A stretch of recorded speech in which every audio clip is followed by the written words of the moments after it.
வியாழக்கிழமைனா யூஸ்வலாக கோயிலுக்கு போவேன். இந்த வாரம் கோயிலுக்கு போயிட்டு அப்படியே ஸ்கூல் சப்ளைஸ் வாங்கிட்டு வந்துடலாம். ஏன்னா அடுத்த வாரம் ஸ்கூல் ஆரம்பிக்க போகுது.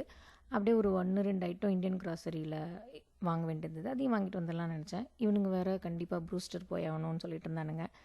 சரி கோயிலுக்கு போயிட்டு Walmart, target, Indian grocery, Brewster எல்லாம் போயிட்டு வரத்துக்கே சாயங்காலம் ஆகிடுமேடா அப்படின்னு யோசிச்சுட்டே கோயில் முடிச்சுட்டு அப்படியே வால்மார்ட் போய் ஸ்கூல் சப்ளைஸ்லாம் எடுத்துகிட்டு கொஞ்சம் ஸ்ட்ராபெரிலாம் எடுத்துகிட்டு இப்படி கொஞ்சம் நேராக பார்த்தா நமஸ்தே இந்தியன் ஃப்ளேவர் லவ்வர்ஸ்னு ஒரு போர்டு, அதுக்கு பின்னாடி ஒரு குட்டி செக்ஷன் ஃபுல்லாக வந்து இந்தியன் கிராசரிஸ் வச்சுருக்காங்க. ஃபஸ்ட் டைம் நான் பார்க்குறேங்க இந்த மாதிரி தனியாக ஒரு செக்ஷனில் இந்தியன் கிராசரி வச்சு இந்த மாதிரி போர்டெல்லாம் வச்சு வால்மார்ட்டில் இருக்கிறத. சரி இந்தியன் கிராசரி ஷாப் போகிற வேலை மிச்சம்னு சொல்லிட்டு 1, 2 ஐட்டம் தானேன்னு இங்கேயே எடுத்து வேலையை முடிச்சுட்டு நேராக ப்ரூஸ்டர் போயிட்டோம். வியாழக்கிழமை கோயில் கூப்பிட்டு போனோன்னா திரும்ப வரும்போது கண்டிப்பாக பூஸ்டர்ஸ் போகணுன்னு சொல்லுவாங்க. ஏன்னா எப்படியும் ஒரு பர்த்டே பார்ட்டிலேருந்து ப்ரூஸ்டர் கிஃப்ட் கார்டு வந்திருக்கும், அது வச்சுருப்பாங்க. வியாழக்கிழமை நம்ம ஒரு வாழைப்பழம் எடுத்துகிட்டு போய் கொடுத்தோன்னா பனானா ஸ்ப்ளிட் வந்து ஹாஃப் ப்ரைஸில் கொடுப்பாங்க.